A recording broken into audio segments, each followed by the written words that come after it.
We have a stellar panel with us, and I will introduce them as they give their first intervention. I would like to start with Jens Stoltenberg, the Secretary General of NATO. Jens Stoltenberg, former Prime Minister of Norway, has been here several times, but it's the first time he's here as the Secretary General of NATO. Happy to have you with us. And one thing that we discussed in a previous session, which I think is very relevant for this one, is what we can call the blurring lines between war and peace, the complexity of actually understanding what is war and what is peace today. And I know you've been thinking about that, as this is very relevant for your job now. What's actually happening, and what is this word hybrid war that we're seeing more and more on the agenda? I think what's actually happening is exactly what you said. That is, before we had some kind of idea that it was either peace or war. But now more and more countries are living in a state which is in some way in between. And that is about this blurring line between war and peace.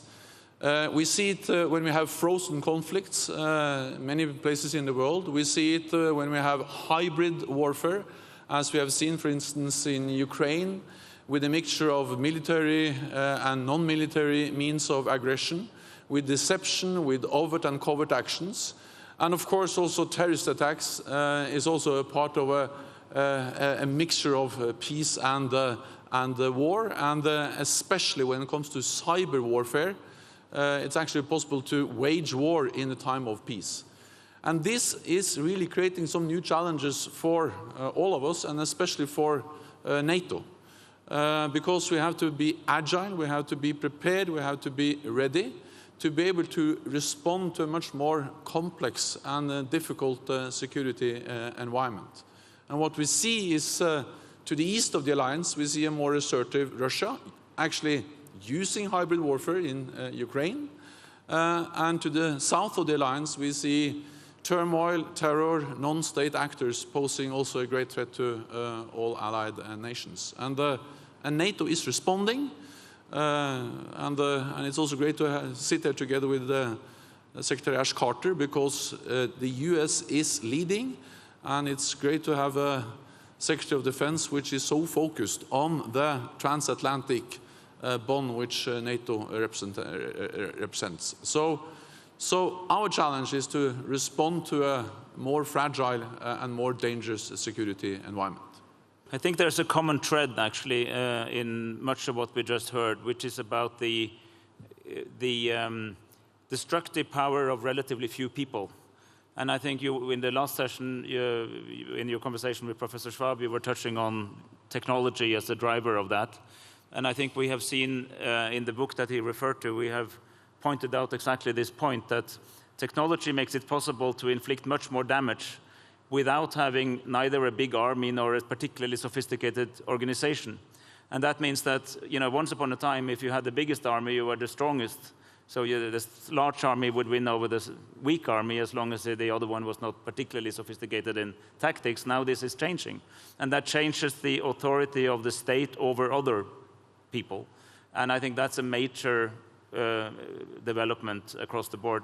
And I think the other one is exactly this point that I think President Ghani said first, that states taking on elements of non-state actor behavior, while at the same time we see non-state actors taking on certain behaviors like states, as the so-called self-proclaimed Islamic State or Daesh. And this, of course, creates a picture where looking into defense just by defense means is increasingly difficult. And what does that mean for the alliance, for instance? What does it actually mean for an alliance that is basically a military alliance with political masters? It means that we have to adapt, and that's really what we are doing, and we have actually been doing that for some time now.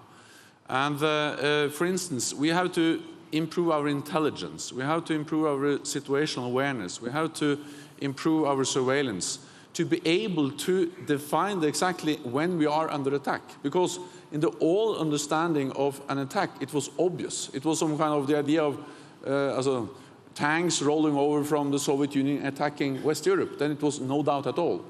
But now when we have cyber attacks and when we have different kinds of hybrid warfare, little green men, then just to define when are we under attack, requires more intelligence, more situational awareness, and we will have much less warning time. So one way of responding to this more blurred line between war and peace is increased readiness, special operation forces, and more intelligence. And that's exactly what we are investing in. I'm not saying that that's the whole answer, but that's part of the answer. Another part of the answer is to, of course, be willing and able to deploy large number of combat forces in big military operations, as we have done in Afghanistan, in the Balkans, and many other places in the world before. But in addition to be able to do that, also in the future, we are focusing more and more on how can we build local capacity or help countries which are affected themselves to increase their ability to defend themselves.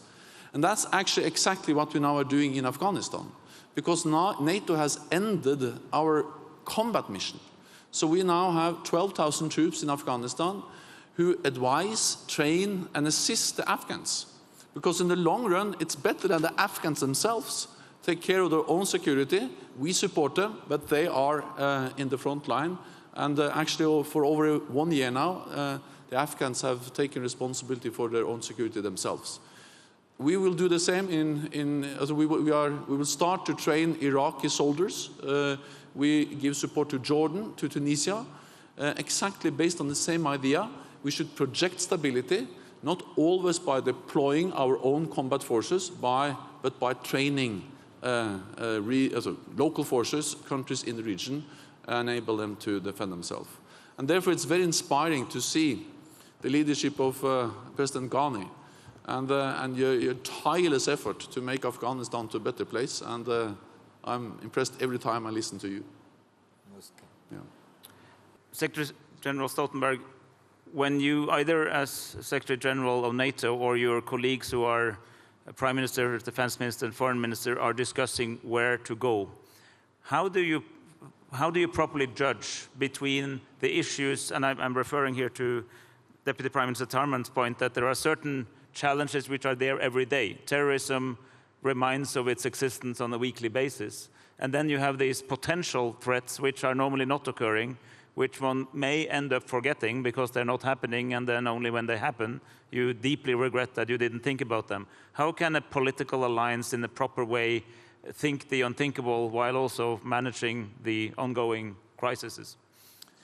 Well, I think NATO has been quite successful in doing exactly that for more than 6 decades, because we have both focused on managing crisis, and we have been, in Balkans, in Afghanistan, and many other places, managing immediate crisis here and now. But at the same time, we have always had the long-term perspective of both being able to adapt as the security environment changes, but also, in a way, address the unthinkable, like, for instance, nuclear war.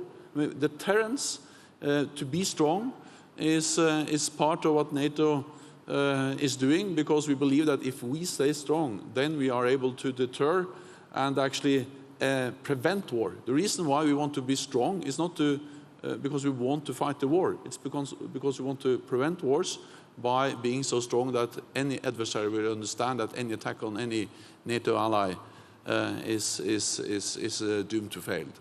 So that's the reason why we are adapting, and I mentioned some of that adaptation already, but let me also remind you on the following facts, that we have tripled the size of the NATO response force.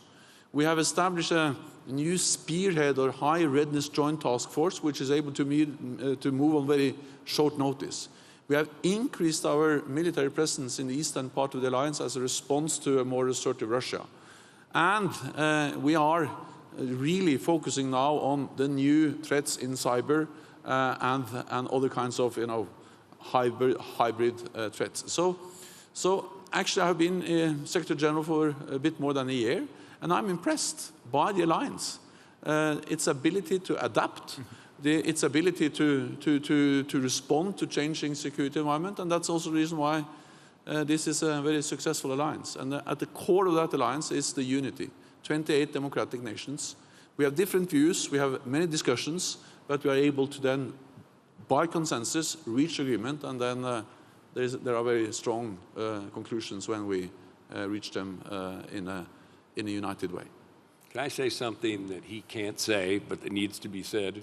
It also takes a really great Secretary General, and he's absolutely fantastic, and we all love following his leadership.